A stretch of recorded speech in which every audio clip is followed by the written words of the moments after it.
this is Shayla Konerman, and I have here my friend. Kim Henninger. Yes, this is my friend Miss Kim, and she's gonna help me with the interview today. So Miss, Glad to help. so Miss Kim, so would you like to tell us a little bit about how you grew up, where you grew up?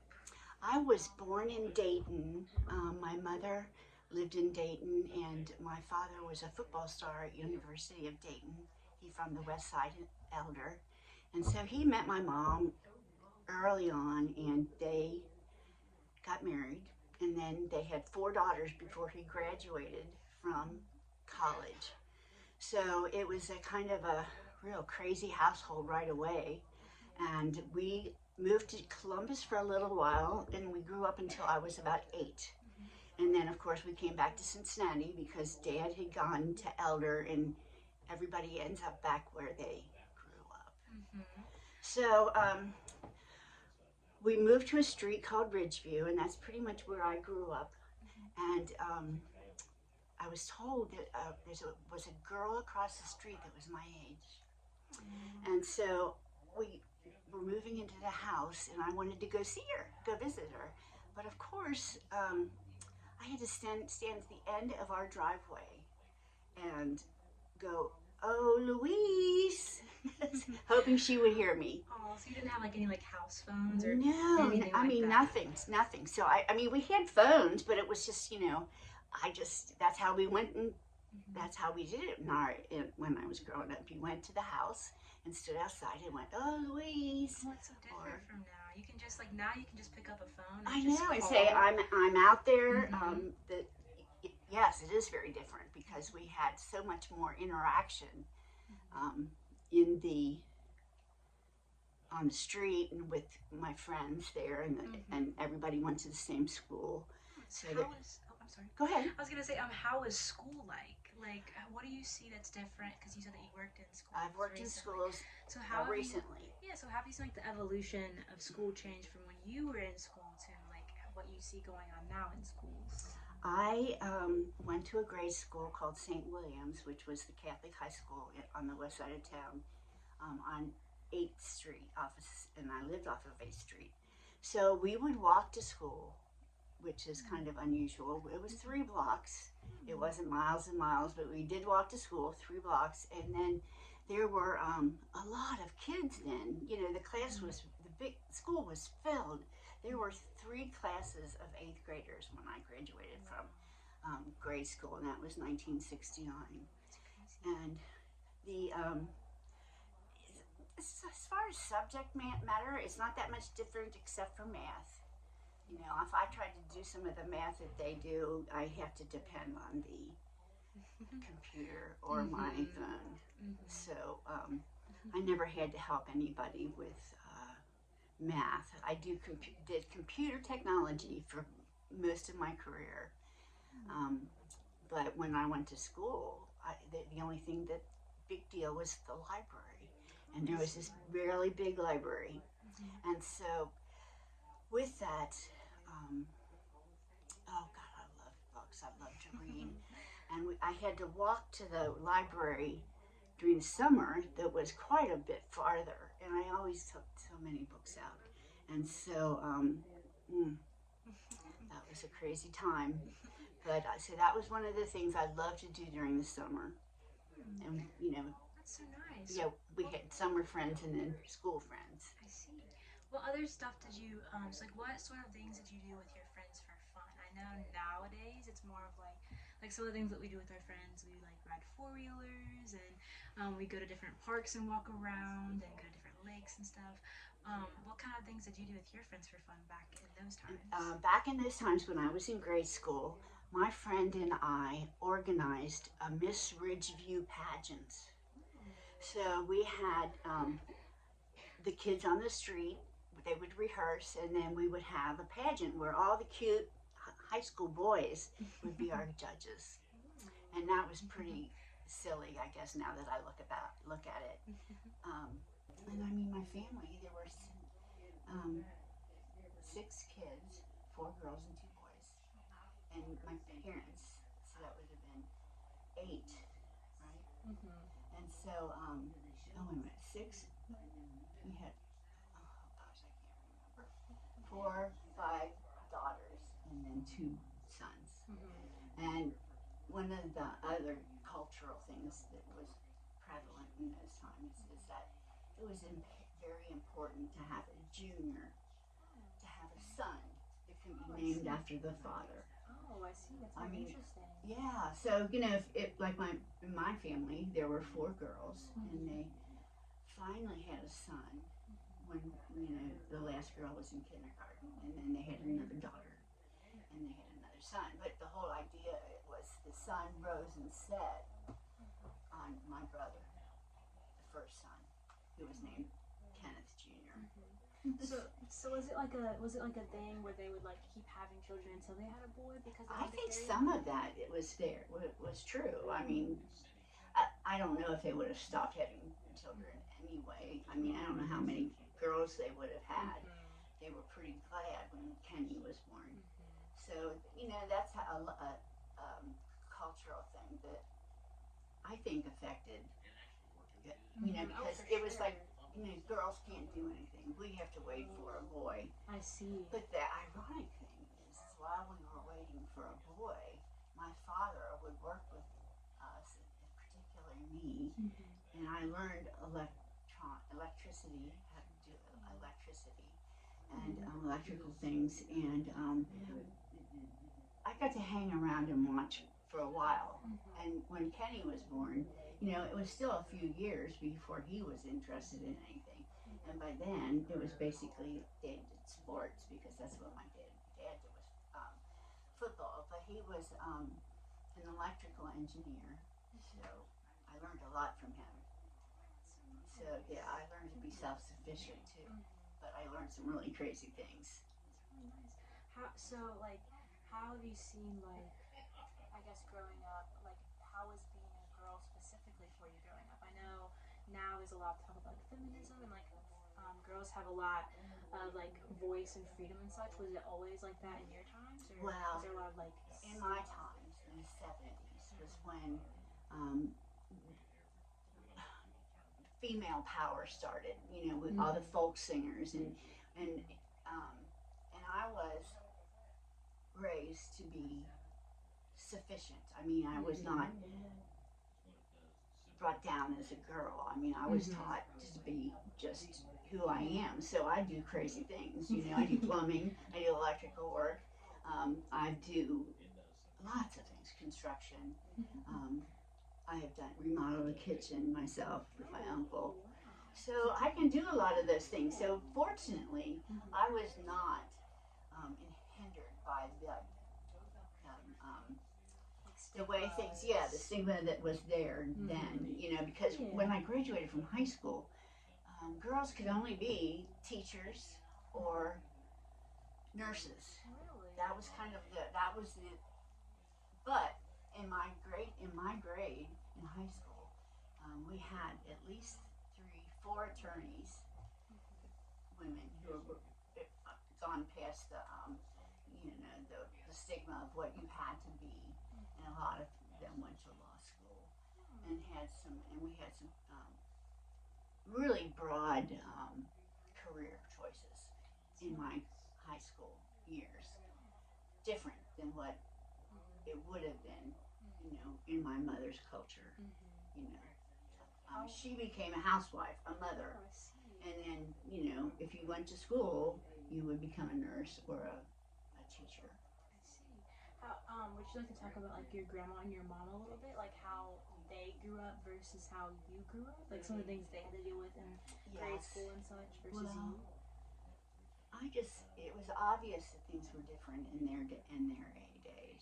I think if you graduated from high school, you were lucky. And education was important in my family. So my grandmother went to high school and my mother went to high school. But after that, it was not quite as common for those people. Oops. Oh, there we go. Okay. It's not as common for those people to become more than a housewife and a mother. I mean, that was pretty much what the career choices. So they were like more dependent on like getting married and such. Like Yes, they had to getting almost... married and early, and then having children, and that's what the mother did, and that's what my grandmother did, and my mother, which in my mother's case, I mean, she raised seven children, 6 children, and it completely took her identity away. And so when she started working on the shows, the musicals during the summer, and she started sewing, and she came into her own. She finally was able to recognize that she had talents, and she didn't have to be this mother all the time and wife, being a wife. And so in my situation, my dad played around, and that killed the marriage. Oh, I see. So luckily, mom at that point was able to be strong. She still had children to raise, and my dad was a real jerk. Oh, I see. But he was the breadwinner, and so he left her with the responsibilities of raising these kids, the last few kids that were still there. So that's a culture that started, because you didn't break up very often in my grandmother's century. Oh, I see. Yeah, you So- didn't. so Having a she- divorce was not allowed or Oh, not very common that's interesting. because women were dependent on the men. Oh, I see. And in mom's case, she could have been dependent on him still, but she went and got a job. I see. And so she started working, and that was very hard for her because we were still growing up. And I think I was in high school, and had actually moved out of the house at that point, but I was still very part of the family. And so, but she still had to take care of these other kids. And That's so interesting. it to is see. how, to watch her Yeah. go through this stage Mhm. where she had to and she did very, very well for herself. She was very competent and rose up in the ranks and became, oh gosh, what was she? She was like a chief something officer. I don't know, she was accounting. She was did the books. So she could have been the chief financial officer for Sun Chemical, which is a pretty big company. Locally, she was in that role. So, What was your grandmother like? What was so she was sort of like stuck in that marriage, like it was very seen down upon to divorce and everything. That's what, right. What kind of things did she do to? she didn't do anything but raise kids and do needlework. I mean, that was her. And then grandchildren. She loved her grandchildren. But she didn't have the opportunity to be Like free if she wanted to be. Sort of. right. That's so interesting to see how. That was very common in my age group. Yeah.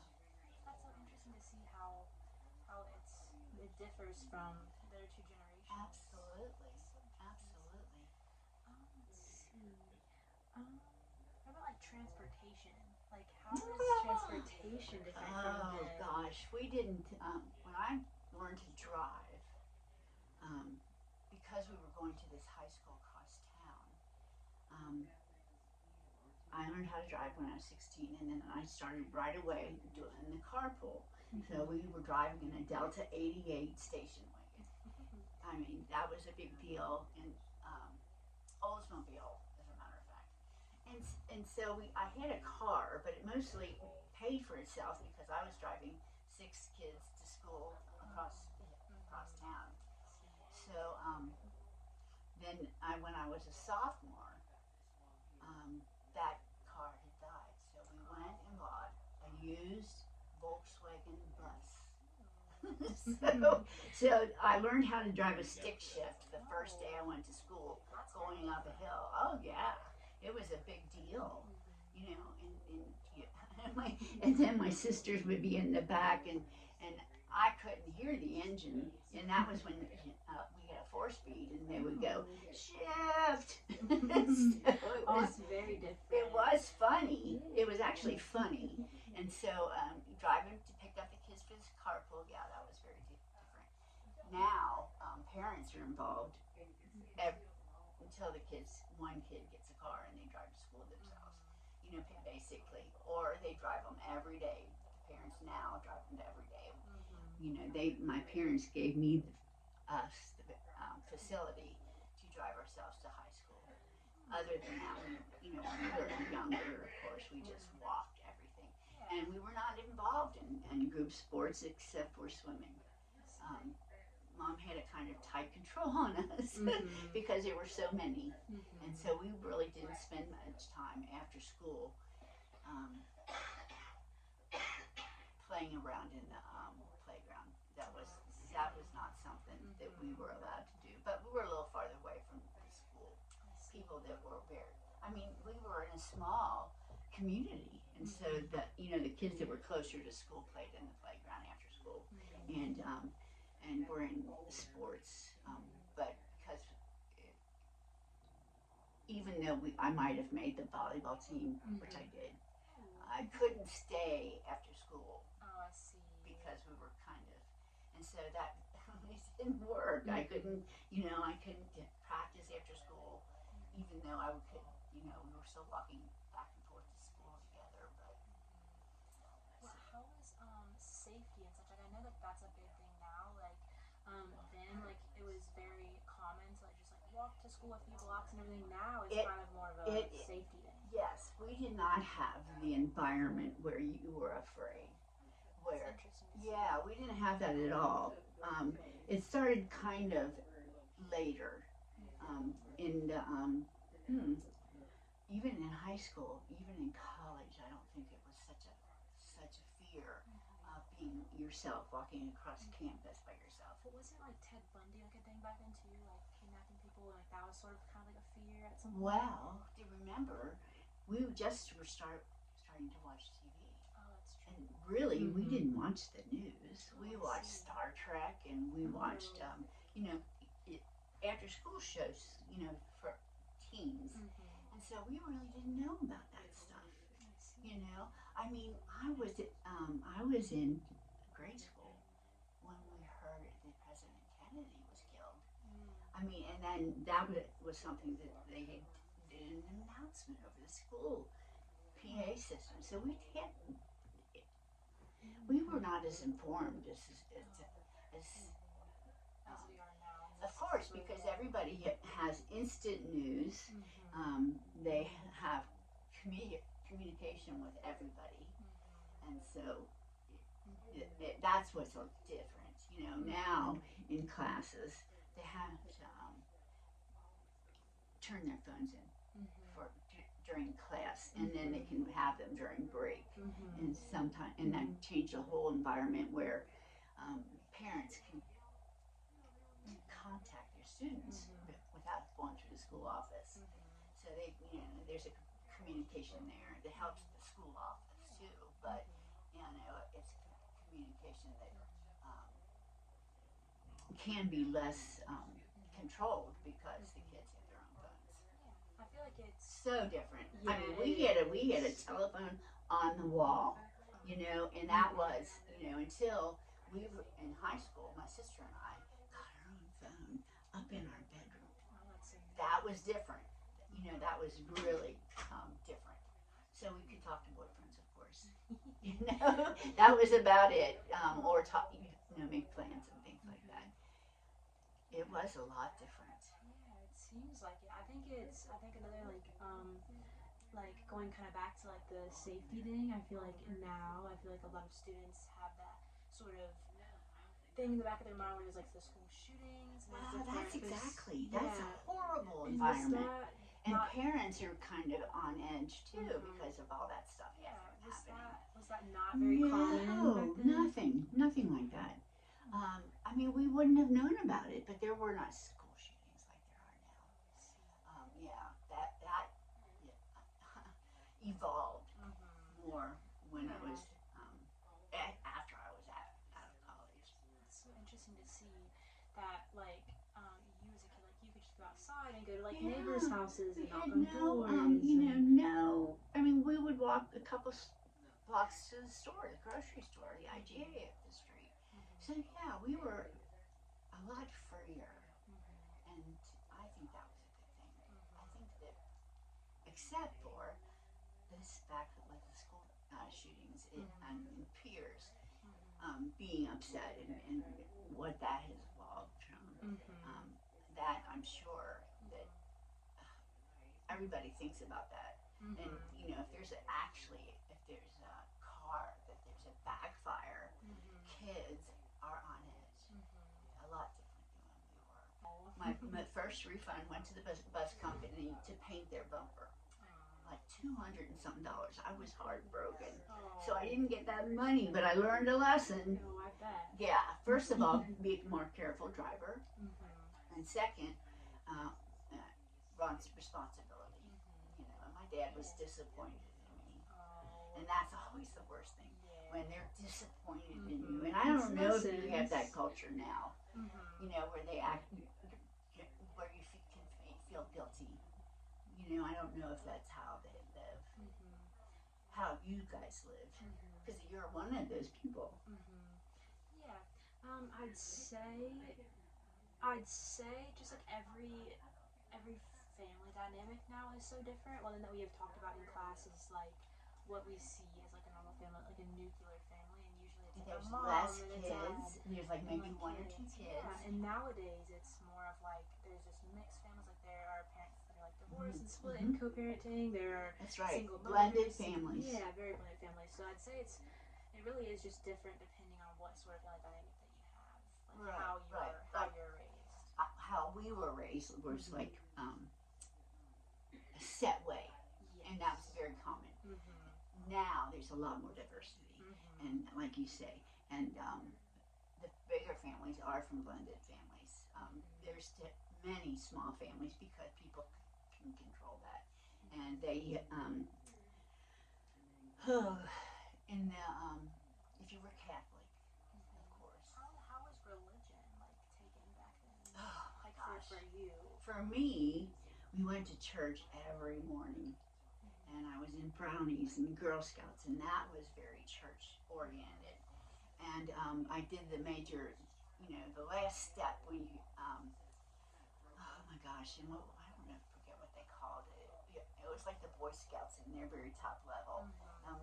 I took it, but it was very religious. You I had to see. know all these prayers and all these things Mm-hmm. about So Mary. you see like when you go to church now, do you see that like I don't the go. same religion? I don't go to church Oh, now I see. because I felt coerced. Oh, I I see. felt it was pushed on me.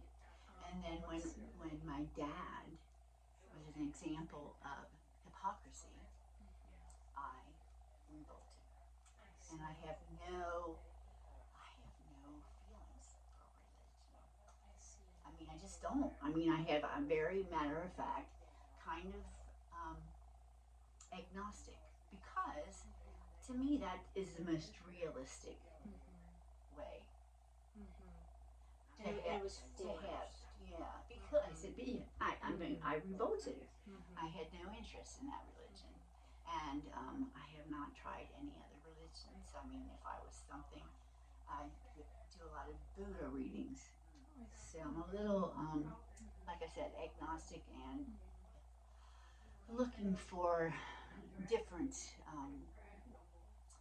what would you call it, different inspiration, and how we die, how it's different for me. Try to make the best of your life and be an inspiration to people.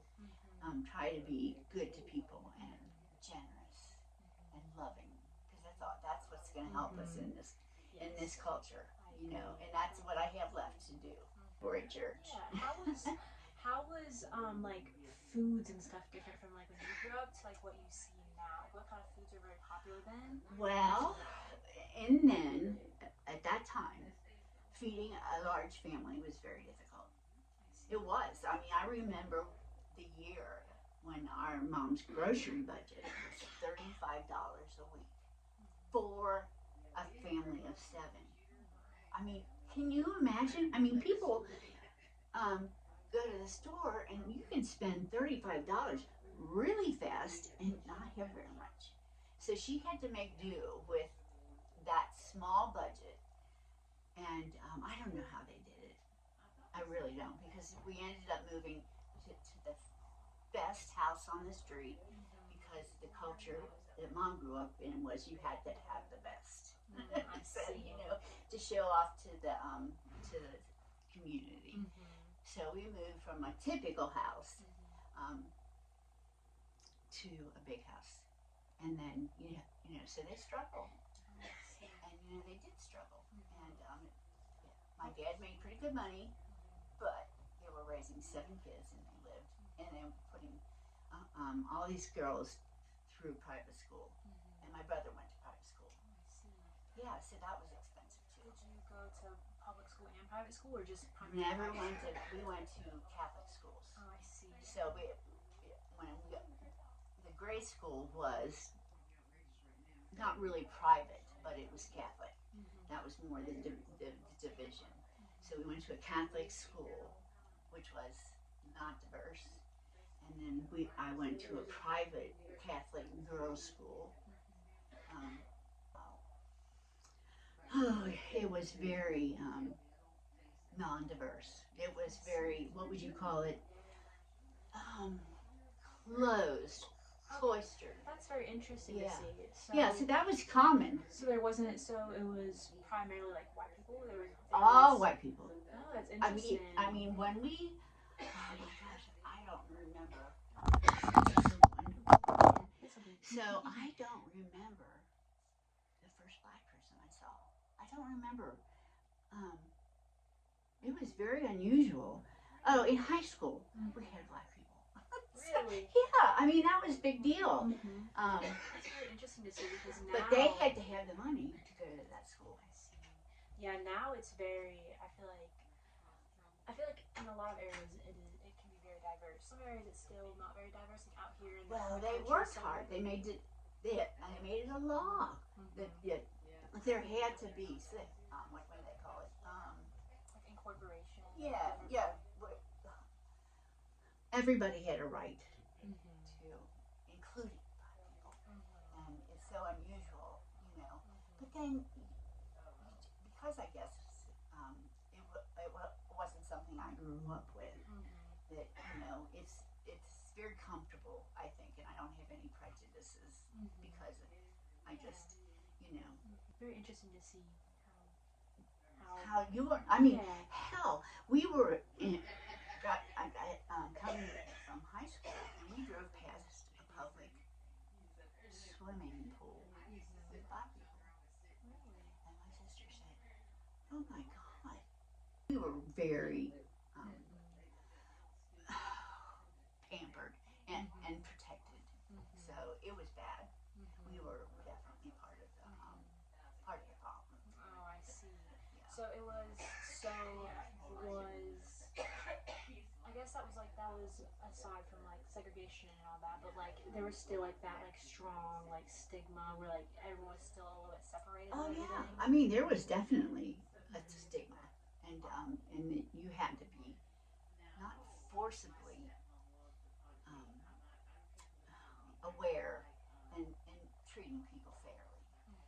That was what you had to start realizing, and that there was a difference, and that we were very cloistered in that way.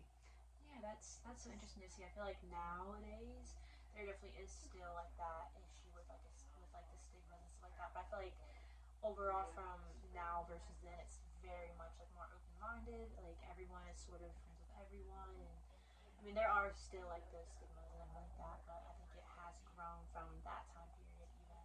Diversity is very important. It is. Because it's fair. Yes, yeah, I believe that everyone is equal. I think men are equal. I think women are equal.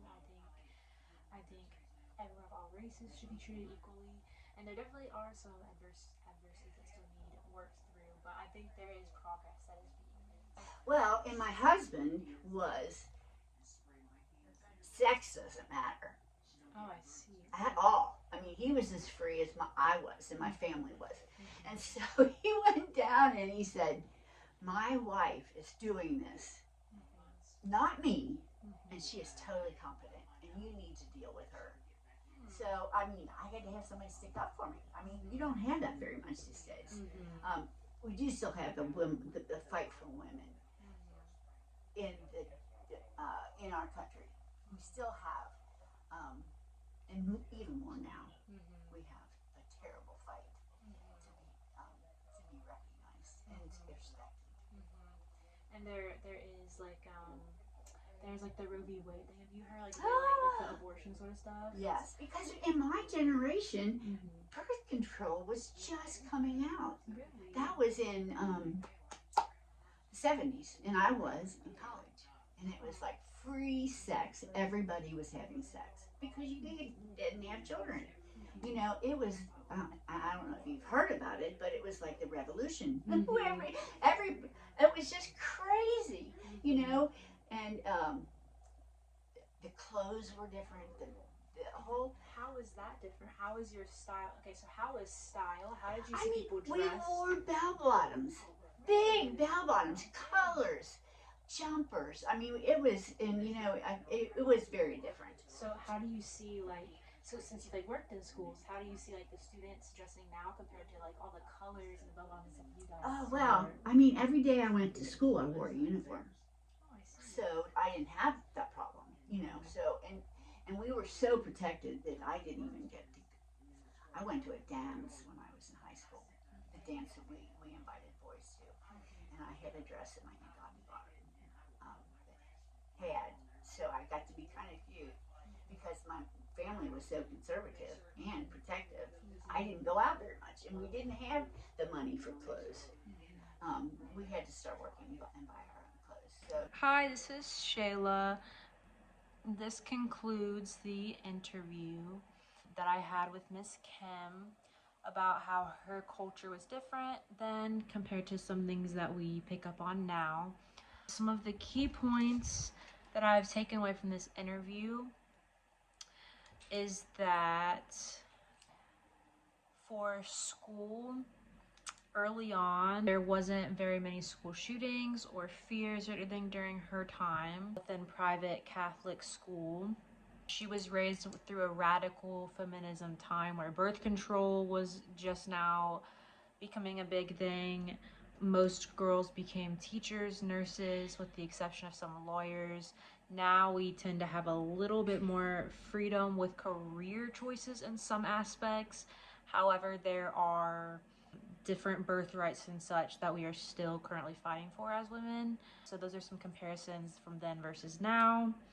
Transportation, she noted that there was primarily like what she was used to driving were stick shifts of station wagons and Volkswagens, and many kids carpooled with each other, whereas now parents drive a lot of the students and there are buses for transportation rather than everyone having their own vehicles. Another thing that she had mentioned was religion was forced on her within her family. That can be seen as well some today, where some families force religion, whereas there are some instances of young people having more of a freedom, a say of what they do. So there's still some of that today, but there is also some people that do have freedom to choose which religion they'd like to go into. So it's not always forced today. Food then versus now, she had mentioned how it was hard to feed a large family. Her grocery budget for her family for a week, for a family of 8, was around $35 during her time period, around the 60s and 70s, which now with inflation, it would be significantly more than $35. So, I mean, the weight of money was a lot different comparatively than to now, so that's definitely different. She also had mentioned diversity. So now you see a bit more diversity, in my opinion. Maybe not so much in this area of Kentucky, but where I've lived in other areas, I've seen a lot more cultural diversity incorporated within schools and communities and such. Whereas then it was still a very new time trying to accept different cultures. So it wasn't primarily seen in her area of life where there's a lot of diversity of different ethnicities and such. So it was a very predominantly white environment that she grew up in. So she had to sort of navigate in that sort of way. She mentioned growing up that there was a lot of outside interaction with friends, very face to face. The students were very creative. They participated in swimming, pageant planning, crafts. They watched like simple TV channels. Communication was very different. They had telephones on the walls rather than just in your pocket. So they weren't as socially as informed as we are as a generation with all the technology that we have. So that is very different. Um, yeah, they didn't have a bunch of outside information. She had mentioned that she was in school and very young when JFK was assassinated, and they had like announced it on the intercoms at school because they didn't have very many other like news outlets to hear that stuff from. So it's very interesting to see that their communication was very limited compared to what it is now. Overall, this concludes my project of a 30-minute interview talking about different cultural changes, and the paper for this is attached. Thank you.